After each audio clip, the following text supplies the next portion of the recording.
제가 15절, 여러분이 16절 교독합니다. 이로 말미암아 주 예수 안에서 너희 믿음과 모든 성도를 향한 사랑을 나도 듣고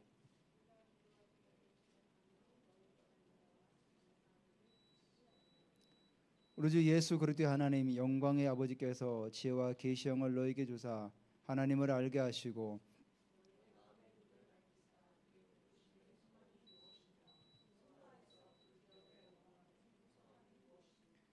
그의 힘의 위력으로 역사하심을 따라 믿는 우리에게 베푸신 능력의 지극히 크심이 어떠한 것을 너희로 알게 하시기를 구하노라.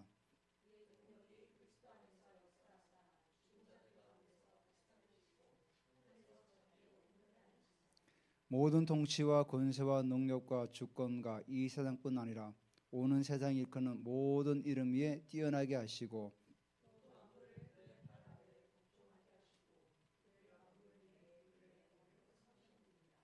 교회는 그의 몸이니 만물 안에서 만물을 충만하게 하시는 이의 충만함이니라.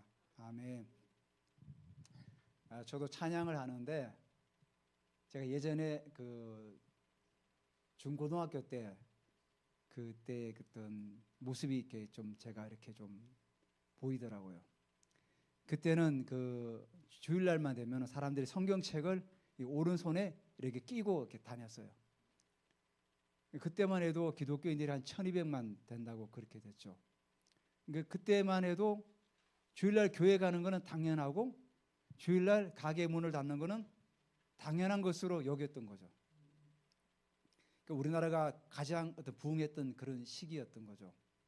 그래서 주일만 되면 사람들이 다니는 거 보면은 다 성경책을 손에 끼고 교회를 다 가고 상점은 다 문을 닫고 그런 어떤 시대가 있었던 거죠. 그때만 해도 무당집이라든지 뭐 점치는 곳 이런 곳이 많지는 않았어요. 근데 지금 여러분들 그때가 78년도, 9년도, 80년대거든요. 80년대 초반.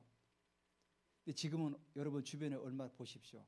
곳곳마다 무당집이 있고 점치는 데가 있고 물론 이게 시대가 변해서 주일날도 뭐 영업하는 데도 많지만은 주일날 문 닫는 데가 거의 없잖아요. 그리고 또 신앙인들이 자꾸만 줄어들어가고 이런 시대에 우리가 살고 있는데 우리가 더 기도하죠. 이 땅 곳곳에 주님의 영광이 계속해서 증거되고 확산될 수 있도록. 왜냐하면 여러분 우리가 세계 기독교 역사를 바라보면은 한때 영국에서 산업혁명이 일어나면서 교회가 망성하게 일어났잖아요. 독일도 그렇고 독일은 종교 개혁을 일으켰던 루터의 고향인데 지금 교회가 다 사라져가고 있잖아요. 그러니까 우리나라도 그렇게 되지 않는다고 보장할 수가 없는 거죠. 그러니까 우리가 이 믿음의 세대를 잘 우리가 전달할 수 있는 그런 어떤 은혜가 있어야 된다는 부분을 제가 말씀드리고 싶습니다. 오늘 제목이 마음의 눈을 밝히사. 이거 지난주에 하나님께서 우리를 창세전에 선택하시고 예정하시고 우리를 양자 삼으셔서 우리를 하나님 자녀로 삼았다 말씀드렸죠. 그래서 우리에게 성령께서 인치셔서 우리가 주님 나라 가는 그날까지 성령께서 보증하신다. 우리가 이 땅을 살아가면서 어떤 환경에 있든지 성령 하나님께서 우리를 하나님의 자녀라고 계속 보증을 해주시는 거죠. 내가 어디를 가든지 너는 하나님의 자녀야, 흔들리지 말어. 사단은 끊임없이 우리를 속삭이죠. 너 죄졌기 때문에 너 그러면 천국 못 가. 근데 성령님은 우리에게 뭐라고 말씀하죠? 아니야, 넌 하나님의 자녀야. 내가 보증해. 그 보증을 우리가 주님 나라 가는 그날까지 계속해서 하고 계신다는 거예요. 그 말씀이 뭡니까? 14절에 이는 우리의 기업의 보증이 되사 그 얻으신 것을 속량하시고 그의 영광을 찬송하게 하려 하십니다.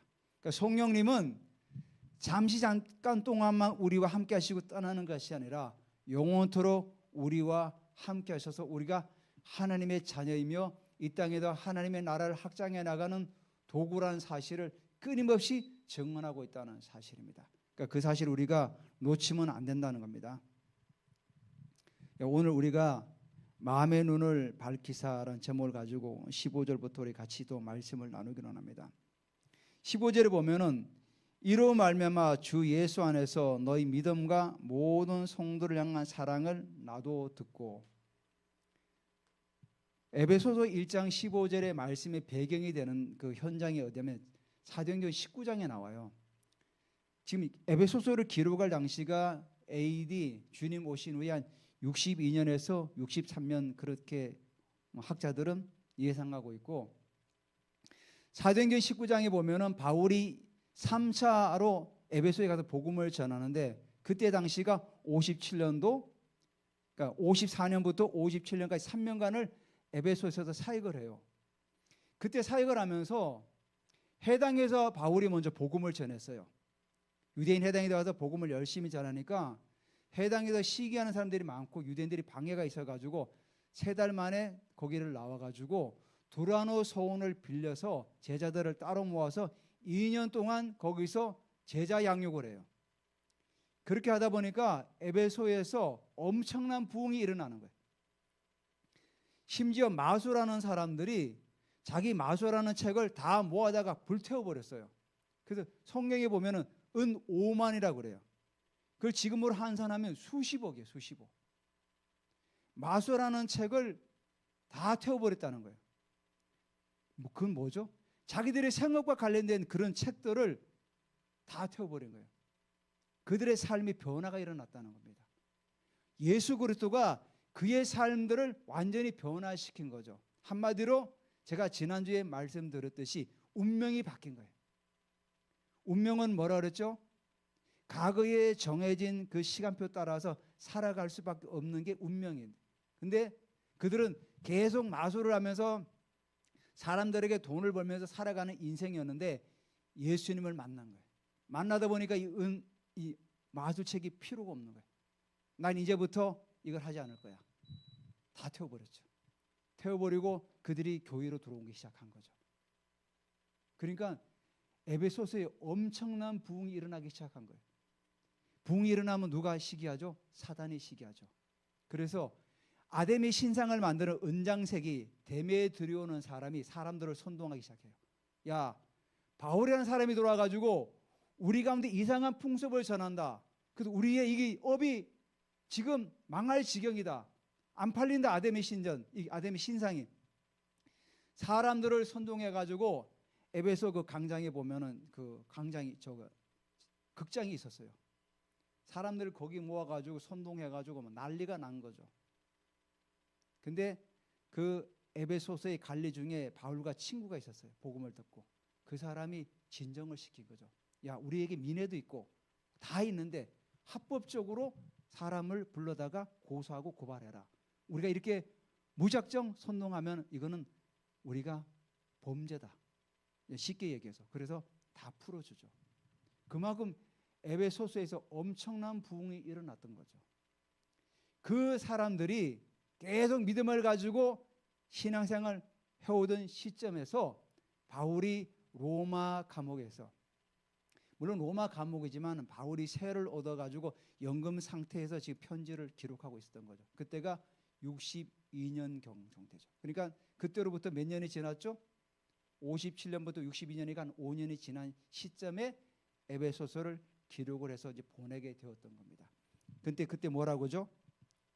15절에 주 예수 안에 너희 믿음과 모든 성도를 향한 사랑을 나도 듣고, 그들이 그 당시에 회심하고 하나님께 돌아와서 그 믿음을 끝까지 지금 유지하고 있다는 거예요.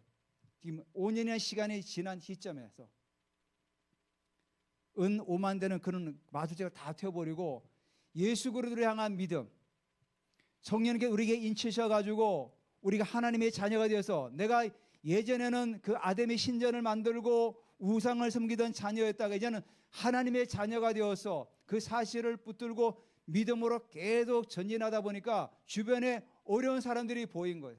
그러니까 그들을 또 도와주는 거예요. 그 성경이 뭐라고 하죠? 여기서 성도를 향한 사랑. 성도를 향한 사랑이 뭡니까? 그냥 왔으면 주일날 오면은 잘 지냈지?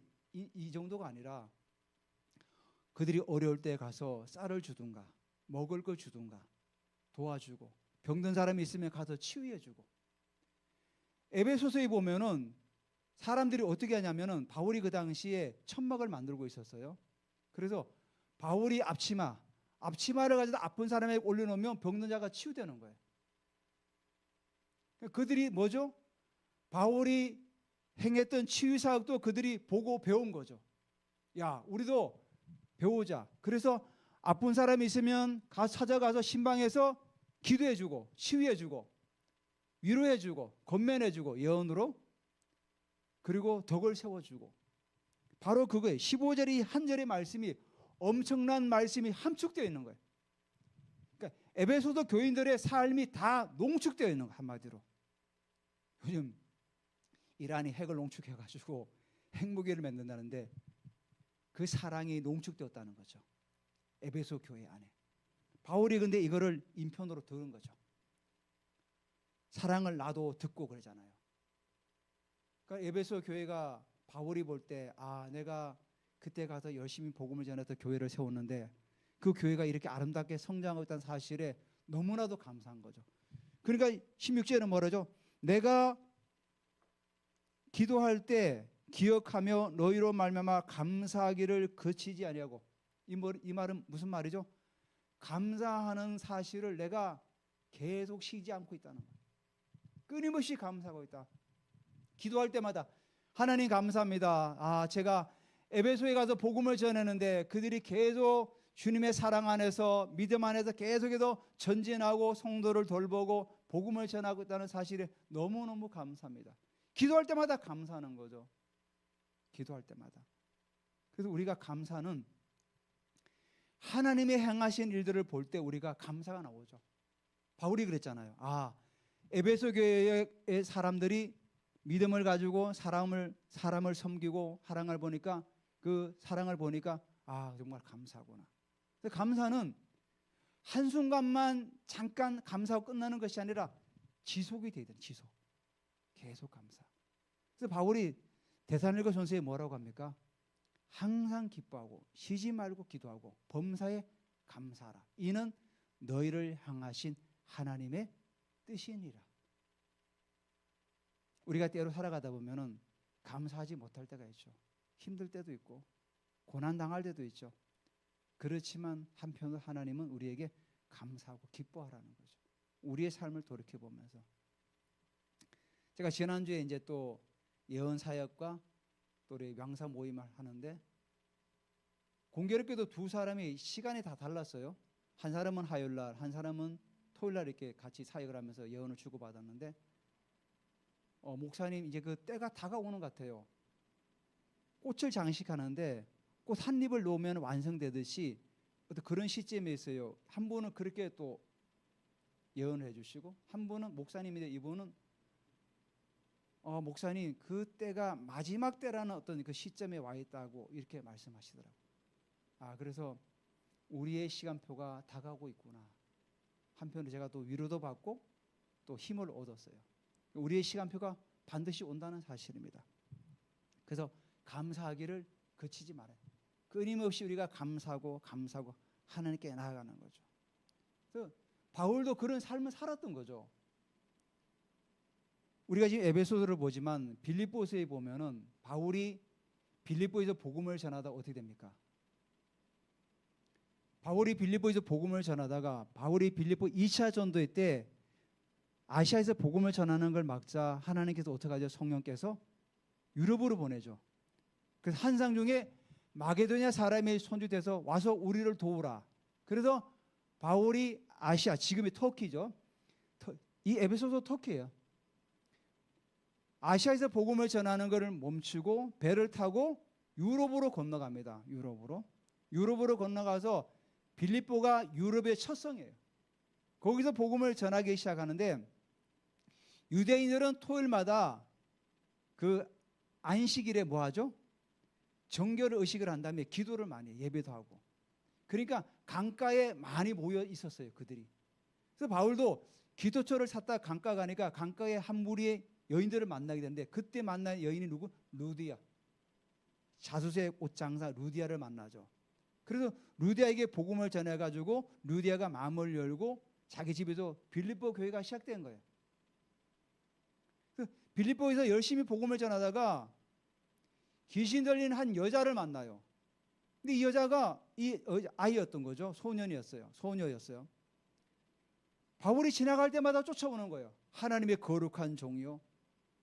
그래서 바울이 그 귀신에게 명했던 거죠. 귀신아, 그 소녀에게서 나오라. 근데 이 귀신 들린 여자아이가 뭘 했냐면은 귀신의 신을 받아가지고 점을 쳤던 거죠.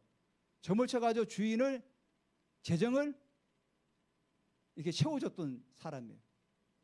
근데 귀신이 나가니까 점을 더 이상 못 치니까 이 사람이 또 고발을 한 거예요. 그래서 바울이 끌려가가지고 매도 맞고 해가지고 감옥에 갇힌 거예요. 감옥에 갇혔는데 바울이 거기서 야, 하나님도 너무하시지 말이야. 내가 이렇게 열심히 복음을 전하는데 이게 무슨 말이지? 매도 맞고 막 감옥에 갇혀가지고 수갑 차고 뭐 찾고 차고 지금 감옥에 있는데 한탄하고 원망한 것이 아니라 바울은 어떻게 했습니까? 신라와 함께 찬양하고 기도하고. 바울이 오늘 자기가 고백했던 것처럼 감사를 끊이지 않았던 거죠. 빌립보 감옥에서도 감사했던 거죠. 열심히 감사했던 거죠. 그러니까 어떻게 했습니까? 옥토가 막 열리고 난리가 났던 거죠. 그러니까 감사는 내가 기분 좋을 때만 감사하는 것이 아니라 내가 어떤 환경에 있든지 하나님께 나를 구원하시고 하나님께 내게 또 힘을 주시니 감사드립니다. 우리가 감사할 조건을 찾으면 많죠. 가정이 있어서 감사하고 우리가 섬기는 교회가 있어서 감사하고 내가 하나님 앞에 나와서 예배 드릴 수 있는 게 더 감사하고 얼마나 좋습니까? 지금 여러분 이란하고 이스라엘 전쟁하잖아요. 이스라엘도 지금 안절부절이죠. 왜? 이란에서 미사일을 막 쏘아대니까. 제가 뉴스를 보니까 막 극초음속 미사일을 막 쏘아댄다 그러더라고. 그러니까 이스라엘의 방공망이 굉장히 튼튼하거든요. 근데 그 방공망을 뚫고 막 들어오는 거죠. 그들도 지금 고난 가운데 있죠. 우리가 어떤 환경이 있든지 그래서 우리는 계속해서 감사가 끊이지 않아야 된다.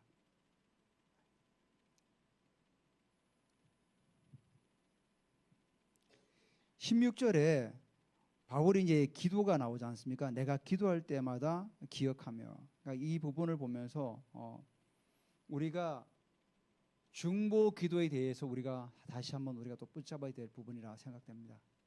우리가 끊임없이 우리가 중보 기도해야 돼요. 나라와 민족을 위해서도 기도하고 또 우리 지체들을 위해서도 기도해 주고 또 선교사들을 위해서 기도해 주시고. 여러분 우리가 기도할 때 선교사님들이 힘을 얻고 능력 받는 겁니다. 내가 뭐 지금 이렇게 기도한다고 뭔가 되어질까? 그렇지 않아요. 우리의 기도가 쌓이고 쌓여서 우리가 기도할 때 어떻게 한다 그랬죠? 천사들이 오르락 내리락 한다 그랬죠. 누구 위에? 인자 위에. 바로 예수님이 사다리가 되어서 천사들이 오르락 내리락 하는 거죠. 우리가 선교사님에 대해 기도할 때 천사들이 기도를 가지고 올라갔다가 하나님으로부터 응답을 가지고 다시 또 내려오는 거죠. 내려와서 어디로 갑니까? 그 선교사님에게 내려가서 해주는 거죠. 성경에 보면은 중보 기도에 예가 많이 나오죠. 아브라함도 있고 모세도 있고 이사야도 있고 많죠. 또 우리가 현대 와가지고도 우리가 기도하는 가운데서 병든 자도 치유되고, 특히 여기 지원이 동생도 우리가 그때 같이 중보 기도하지 않았습니까? 할 때 진짜 그 죽음에서 깨어나지 않았습니까? 제가 듣기로는 뇌세포가 거의 다 죽었다는데 하루 만에 기적이 일어난 거죠. 뇌세포가 살아나서. 그만큼 기도가 중요하다는 거죠. 중보 기도가. 그러니까 바울도 사도행전 20장 31절에 보면은 에베소 교회 장로들을 모아놓고 이렇게 기도했어요. 이렇게 간증했어요. 그러므로 여러분이 일깨어 내가 삼면이나 밤낮 쉬지 않고 눈물로 각 사람을 훈계하는 것을 기억하라. 밀레도에서 에베소를 가지 못하고 에베소 장로들을 초청한 거예요. 그래서 그들에게 이제 불러가지고 얘기를 마지막 부탁을 해요. 내가 이제 예루살렘에 가면은 예언자들이 말하길 내가 결박을 받고 무슨 할을 당한지 모른다 한다. 그래서 내가 이게 마지막일지 모른다. 그래서 밀레도에서 에베소 교회 장로들을 불러요. 불러서 이 얘기를 하는 거예요. 내가 3년 동안 눈물로 너희들을 내가 훈계했던 것을 기억하라. 우리가 훈계할 때, 사람을 훈계할 때 우리가 그냥 감정을 가지고 하나요? 그 전에 기도가 전제되었겠죠. 기도가 전되지 않으면 눈물로 그들을 훈계할 수가 없어요. 그만큼 바울도 끊임없이 에베소 교인들을 중보로 선배했던 거죠.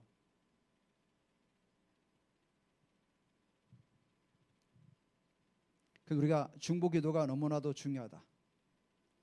두 번째로 우리가 17절에 우리 주 예수 그리스도의 하나님 영광의 아버지께서 지혜와 계시형을 너에게 주사 하나님을 알게 하시고, 지혜와 계시형이 뭡니까? 성령님을 말하는 거죠.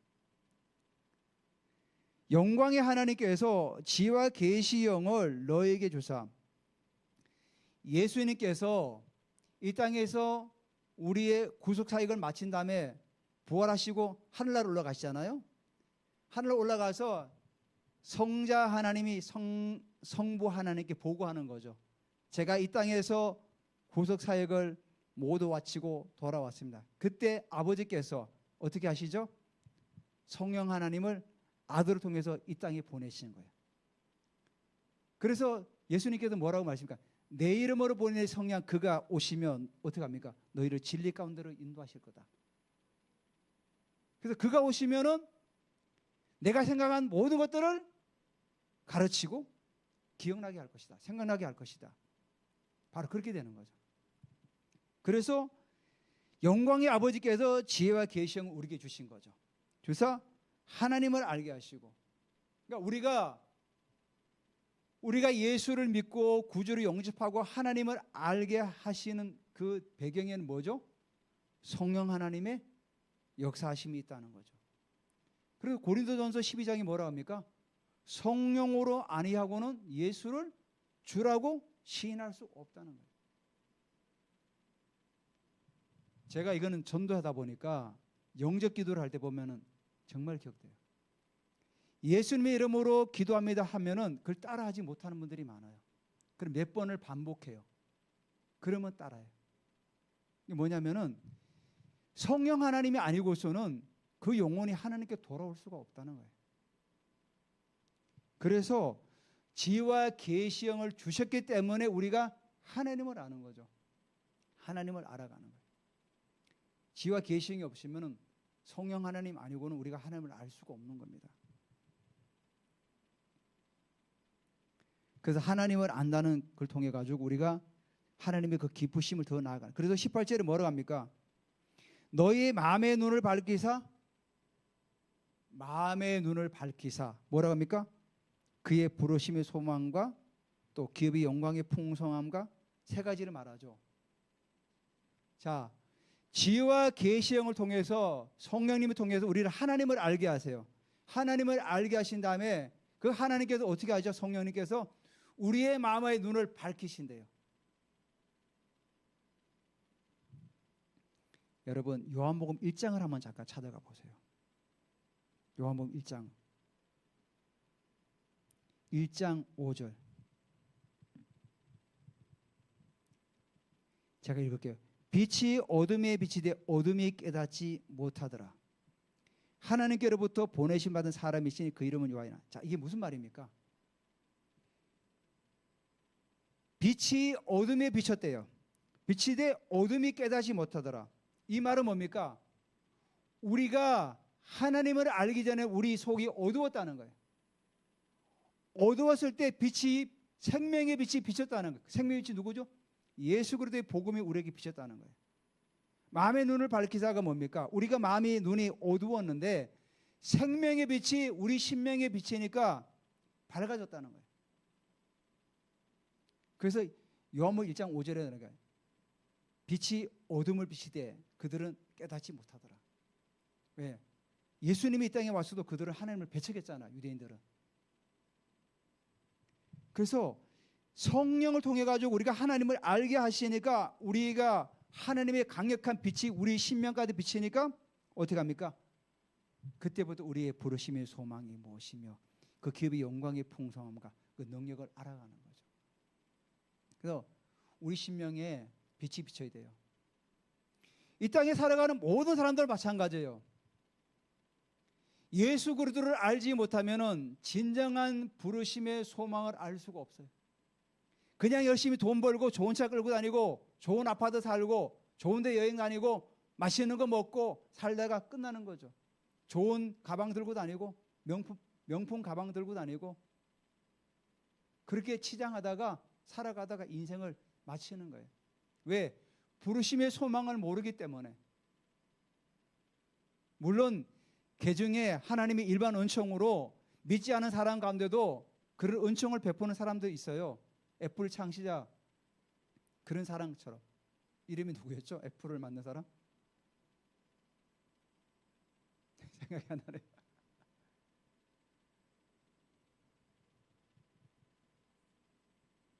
잘 안 들려요. 스티브 잡스. 물론 그렇게 일반 은총으로 그렇게 베푸는 사람도 있어요. 근데 하나님 특별한 은총 그죠. 은총 일반 은총으로 주시는 특별한 은총이에요, 이것도. 근데 정말로 우리가 하나님을 알아야 부르심의 소망을 알아요. 여러분, 부르심의 소망은 두 가지예요. 하나님께서 우리에게 구원의 소망으로 부르셨죠. 그죠? 우리가 예수 그리스도 알아서 우리를 구원의 소망으로 부르셨어요. 그게 첫 번째예요. 두 번째는 뭐죠? 삶의 부르심이 있어야 돼요. 하나님께서 우리를 어두운 가운데 살든 정말로 죄악 가운데 살든 우리를 부르셔가지고 하나님의 자녀로 삼으신 구원의 부르심이 있어요. 먼저 구원의 사람들은 구원의 부르심으로 끝나는 줄 알아요. 구원의 부르심 다음에 우리에게는 삶의 부르심이 있어요. 삶의 부르심. 구원의 부르심으로 끝나는 게 아니에요. 하나님은 우리를 구원하셨다면 반드시 이유가 있고 목적이 있다는 겁니다. 할 일이 없어서 우리를 부르신 게 아니거든요. 조지 물러 같은 사람은 60년을 기도했대요. 친구를 위해서. 근데 자기 생전에 기도한 사람이 돌아왔지만 안 돌아온 사람도 두 사람이 있었대요. 하나님께서 조지 물러에게 주신 사명은 뭐예요? 친구를 위해서 기도해라. 고아들을 위해서 섬기라. 부르심의 사명이 있었던 거죠. 영국의 윌리엄 월버포스는 노예 해방이라는 부르심을 있었죠. 구원받았잖아요. 그 사람도요. 구원받았지만은 삶의 부르심을 성취하잖아요. 노예 해방이라는 그 당시 영국의 견고한 진이었죠. 견고한 진. 영국의 수입의 60%, 70%가 노예 무역으로 벌어들인 돈이래요. 근데 그거를 끝내 의회를 통과시키잖아요. 부르심의 소망. 여러분, 우리 각자에게는 모두에게는 부르심의 소망이 있어요. 약속의 땅이 있다는 겁니다. 그걸 향해서 우리는 끝까지 가야 돼요. 내가 구원받은 걸로 끝나는 것이 아니라 하나님께 우리에게 주신 7살 영역을 변화시키기 위해서 우리를 부르셨다는 겁니다. 어떤 사람은 정치 영역에, 어떤 사람은 종교 영역에, 어떤 사람은 가정 영역에, 문화예술 영역에, 스포츠 영역에, 언론 영역에, 경제 영역에 다 부르심이 있다는 거예요. 그 부르심을 우리는 성취해 나가야 돼요. 대부분의 크리스찬들이 구원의 부르심에 만족하고 살아가고 있다는 겁니다. 80% 이상이. 나머지 20%가 겨우 부르심의 소망을 성취하려고 몸부림치는 거예요. 그 20% 가운데도 몇 퍼센트가 안 된대요. 우리는 부르심의 소망을 향해서 나아가야 돼요. 성경의 저자가 부르심의 옆에다 왜 소망이라 붙여놨습니까? 그냥 부르심이라 하죠. 콜링이라고 하지. 부르심이 오브 소망이라고 붙였어요. 소망. 호프. 왜 소망이라 붙였습니까? 소망은 전진하는 힘이에요. 에너지라, 에너지. 믿음은 기초예요. 믿음은 기초. 제가 말씀드렸죠. 믿음은 우리가 기초예요. 근데 소망은 이 믿음의 기초에서 전진하는 에너지가 소망이에요. 그래서 부르심의 소망이라는 거예요. 너희들이 그 부르심을 에너지를 가지고 성취해 나가라는 거예요. 그래서 부르심의 소망이라고 써놓은 거예요. 우리는 여기서 멈추면 안 돼요. 계속 나아가야 돼요. 하나님께 우리 교회에 사도적인 교회를 세우고 초대교회 같은 성령의 역사가 일어나는 교회를 세우라고 우리에게 하나님께서 일하신 하나님이잖아요. 우리 감동하셨잖아요. 우리가 일반 교회처럼 그냥 기시적인 말씀, 윤리적인 말씀, 도덕적인 말씀, 그 말씀만 전하고 그냥 성령의 역사하심이나 이런 정말 그 깊이를 알지 못하고 종교적인 생활을 하다가 우리를 주님 나라 가라고 부르신 게 아니라는 겁니다. 하나님이 더 깊은 영적 세계를 깨닫고 너희들이 기도할 때 병든 자가 치유되고 마음이 상한 자일 때 예언해주고 기도할 때 그들이 힘을 얻고 위로받고 덕을 쌓고 권면받고 그런 교회를 세우라는 거죠. 우리에게. 이 땅에 이런 교회들이 많지가 않잖아요. 우리도 똑같이 세상에처럼 일반 교회처럼 그냥 종교적인 교회로 그렇게 살지 말라는 거죠. 우리한테는. 하나님은 우리를 특별히 부르셨어요. 그렇게. 하나님은 따로 구별해서 우리를 선별했어요. 너희들은 하나님의 깊은 영적인 세계까지도 경험하고 그것들을 세워서 사람들을 살려라.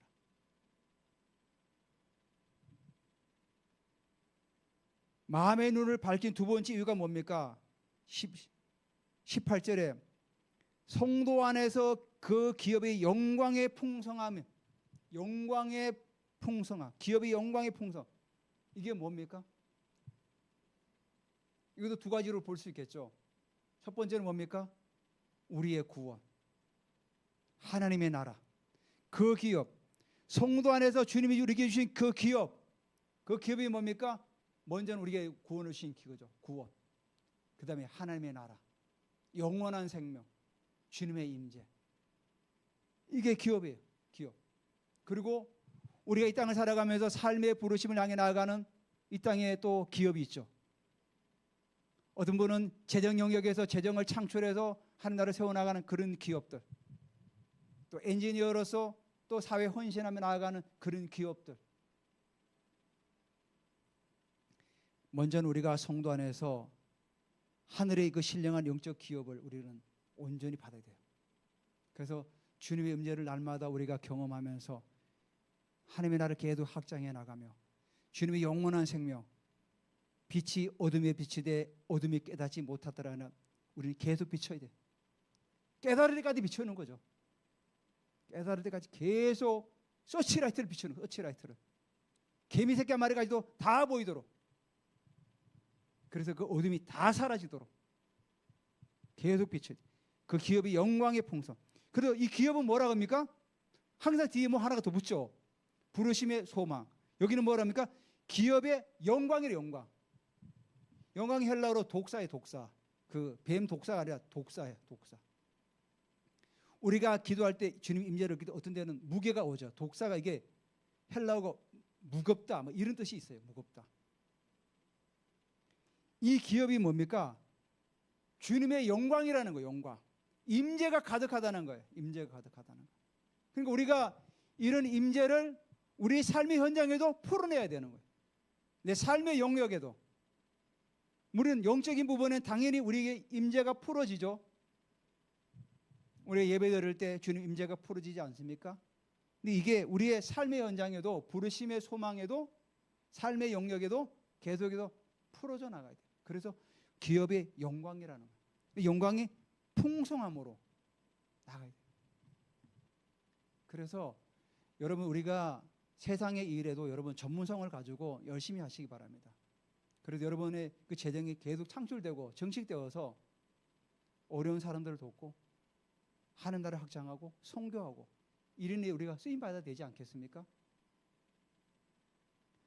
세상 사람들이 열심히 돈을 벌어서 경제적인 자유를 누린다면 뭐 합니까?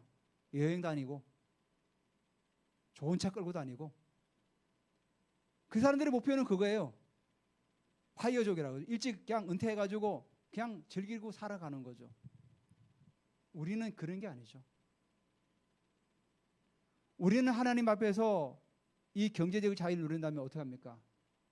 더 선교 많이 하고 더 어려운 사람을 많이 돕고 더 헌신해 나가는 거죠. 하는 나라 확장을 위해서.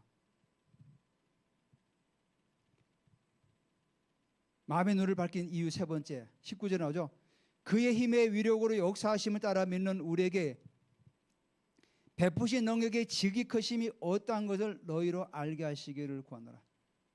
이게 베푸신 능력이 뭡니까?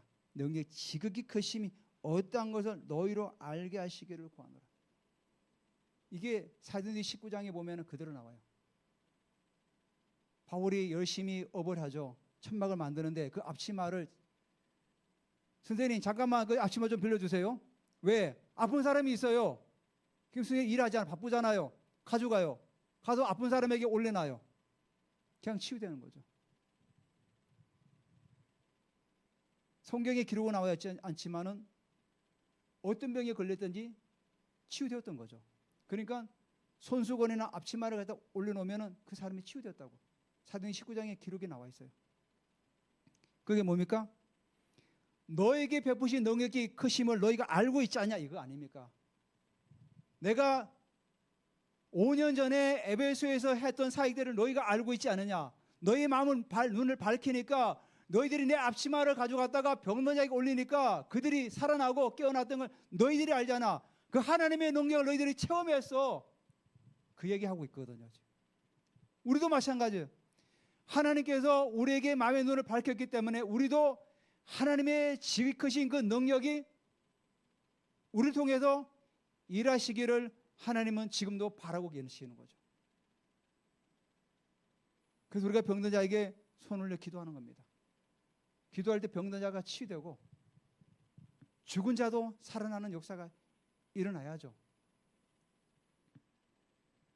그래서 19절에 그의 힘, 하나님의 위력으로 역사하심을 따라 믿는 우리에게, 에베소 교인 모두를 말하는 거죠. 우리에게 하나님께서 베푸신 능력의 지극히 크심을 어떠한 것을 에베소 교인들이 알게 하시기를 구하노라. 너희들이 이미 알고 있지만 계속해서 구하라는 거죠.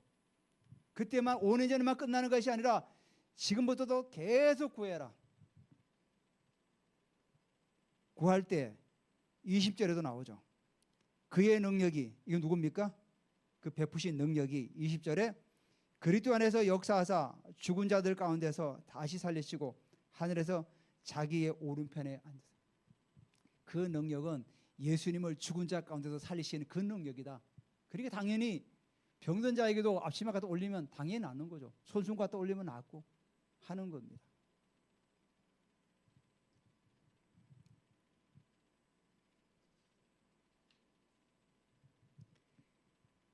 이런 능력을 가지고 있는 교회를 하나님께서는 부르셨다는 겁니다. 세 번째. 사실 에베소서의 가장 중요한 주제가 교회론이거든요. 바로 그런 교회를 부르셨다는 거예요. 에베소 교회도 마찬가지로 지금 우리 뉴라이프 교회도 하나님 그런 능력을 가지고 우리 교회를 부르셨어요. 그래서 21절에 모든 통치와 권세와 능력과 주관과 이 세상뿐 아니라 오는 세대 이런 모든 이름 위에 뛰어나게 하시고 누구? 예수 그리스도. 하나님 오른편에 보좌에 앉으신 하나님께서 아니 예수 그리스도께서 모든 통치와 권세와 능력과 주권과 이 세상뿐 아니라 오는 세상 일거는 모든 이름 위에 뛰어나게 하시고 21절의 배경이 사실은 에베소 옆에 보면 골로새서라고 있어요. 골로새 교회. 골로새 교회가 뭐라고 했냐면 이들이 골로새 2장 18절에 이런 말씀이 있어요. 아무도 꾸며낸 겸손과 천사 숭배를 이유로 너희를 정죄하지 못하게 하라. 이게 무슨 말입니까? 이들이 억지로 겸손한 것처럼 해요. 이 지금 천사 숭배자들이 고린도 교회, 골로새 교회에 들어와가지고 자기들은 천사를 숭배한대. 그리고 뭐 억지로 겸손한 척해. 그리고 사람들을 막 정죄해. 골로새 교회 안에 그 당시에 천사를 숭배하는 무리들이 있었다는 겁니다. 그러니까 골로새 교회가 그러니까 에베소 교회도 영향을 받을 수가 있죠. 가까우니까. 그러니까 여기서 뭐라고 합니까? 21절에 모든 통치와 권세와 능력과 주권과 이 세상뿐 아니라 오는 세상 이거는 모든 이름 위에 예수 그리스도는 뛰어나다. 다시 말해서 천사를 숭배하는 거 그거 아무것도 아니야. 다 그 거짓이야. 왜? 천사보다 높은 분이 바로 뛰어난 분이 바로 예수 그리스도다. 우리는 예수 그리스도를 섬겨야지 그런 천사들을 섬기면 안 된다. 그런 배경하에서 지금 21절을 지금 말씀하고 있는 거예요. 그래서 21절에 이거 통치와 권세, 능력, 이게 다 뭐냐면은 영적 세계 질서를 말하고 있어요. 영적 세계 질서. 에베소도 6장에도 나오죠. 영적 질서, 어둠의 영들의 질서도 나오죠. 그러니까 21절 이거는 이 세상의 어떤 권세다를 말하는 게 아니라 영적 질서를 말하는 거예요. 그 영적 질서보다 더 높이 계시는 분이 바로 예수 그리스도다. 왜? 예수 그리스도 뭐라고 합니까? 모든 위에 뛰어나신 분이다. 레벨이 다르다는 거죠. 차원이 다르다. 한마디로. 그래서 22절에 설명하죠. 만물을 그 발 아래 복종하게 하신다. 그러니까 만물은 뭐죠? 하나님께서 만드신 모든 피조세계, 거기엔 천사도 들어가고 뭐 사단도 들어가고 다 들어가는 거죠. 모든 만물 위에 발 아래 복종하게 하시고 그를 만물 위에 교회의 머리로 삼으셨네. 그래서 모든 만물에 복종하게 하시고 만물 위에 뭐라고 그러죠? 만물 위에 교회의 머리. 그 이 말은 뭡니까? 교회는 이 모든 만물을 우리가 다스리고 통치할 수 있는 권세가 있는 거죠. 그 머리가 누굽니까? 바로 예수 그리스도라는 거예요. 만물 위에 교회 위에 머리가 예수님이라는 거예요.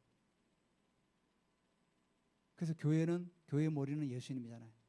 예수님 안에 우리가 각 지체를 가지고 있잖아요. 그래서 교회는 예수님을 머리로 해서 각 지체가 일사불란하게 움직이면서 교회가 이 지체들이 합력해서 선을 이루어 나가는 그런 공동체라는, 유기적인 공동체라는 거죠. 그래서 교회는 그의 몸이니 23절에 만물 안에서 만물을 충만하게 하신 이의 충만이야. 이 말은 뭡니까? 교회는 그리스도의 충만을 드러내는 곳이라는 사실입니다. 다시 말해서 교회는 예수 그리스도가 충만이 가득 찬 교회가 돼야 돼. 그 충만이 결국 뭡니까?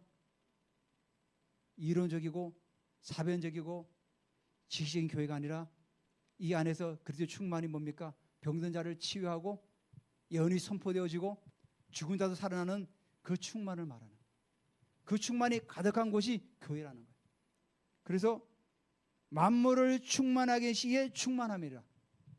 교회는 이 충만으로 가득 차야 돼요. 교회에 들어올 때 어떤 사람도 치유되고 회복되고, 마치 라마의 나요처럼 살인의 영을 가지고 가는 사울도 거기서 옷을 벗고 예언하더라. 선제 중에 있더라. 그러니까 교회 들어오면 모든 사람들이 예언하고 치유받고 회복되어지고 기쁨을 가지고 살아가는 그 충만으로 가득 차야 된다는 게 바로 교회라는 사실입니다.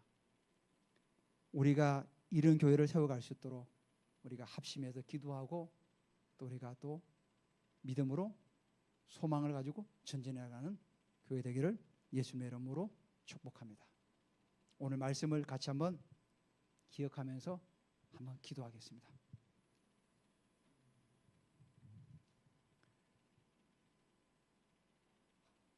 하나님께서 우리에게 마음의 눈을 밝혔어요. 그래서 부르심의 성모함과 기업의 영광과 또 하나님의 그 능력의 크심을 우리 삶 가운데 계속해서 증거하며 나아갈수록 하나님 아버지 은혜를 감사드립니다. 오늘 하나님 아버지 우리에게 어두운 심령 가운데 주님께서 성령으로 조명하셔서 우리 마음의 눈을 밝히셔서 우리가 그 부르심의 소망이 무엇이며 기업의 영광의 풍성함이 무엇이며 지금 역사하시는 하나님의 능력의 풍성함을 우리가 알고 깨닫고 나가기로 합니다.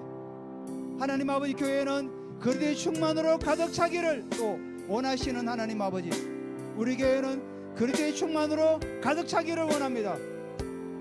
우리 가운데 병든 자가 치유되게 하시고 죽은 자가 살아나고 어떤 문제를 가지고 올지라도 예수 안에서 회복되고 해결되는 그 능력의 교회가 될 수 있도록 하나님 우리에게 기름 부어 주시옵소서. 교회는 예수 그리스도로 만물 위에 교회로 머리를 세우시는 그 예수 그리스도의 충만함으로 더 충만함으로 나아갈수록 하나님 우리에게 기름 부으시고 더 기름 부어 주시옵소서. 그래 하나님 아버지여, 우리가 이 땅에 이 충만함을 가진 이 땅을 섬기고 이 땅을 아버지 회복시키는 일에 쓰임받는 귀한 일꾼들일 수 있도록 하나님 우리에게 은혜를 부어 주시옵소서. 여러분 아픈 분의 손을 올리세요. 이 시간 예수 이름으로 명령하노니 모든 비염은 예수 이름으로 떠나갈지어다. 그리스도의 충만으로 가득 찬 교회입니다. 예수 이름으로 명령하노니 모든 비염은 다 치되고 회복될지어다. 미조금 만국경도 예수 이름으로 온전하게 회복될지어다. 예수 이름으로 명령하니 다친 태는 예수 이름으로 열릴지어다. 예수 이름으로 명령 모든 피곤은 다 사라질지어다. 우리의 모든 오장기부와 모든 연약들은 예수 이름으로 온전히 기능할지어다. 모든 세포들은 예수 이름으로 명령하니 나쁜 세포들은 다 빠져나갈지어다. 우리의 뇌세포도 예수 이름으로 명령하니 제정될지어다. 하나님 아버지 우리에게 생명을 주시옵소서. 우리에게 생명을 주시옵소서. 다친 자는 이 시는 예수 이름으로 열릴지어다. 예수 이름으로 열릴지어다. 할렐루야. 하나님 아버지 영광 받아 주시옵소서. 영광 받아 주시옵소서. 예수 이름으로 축복하며 기도드립니다. 아멘. 찬송가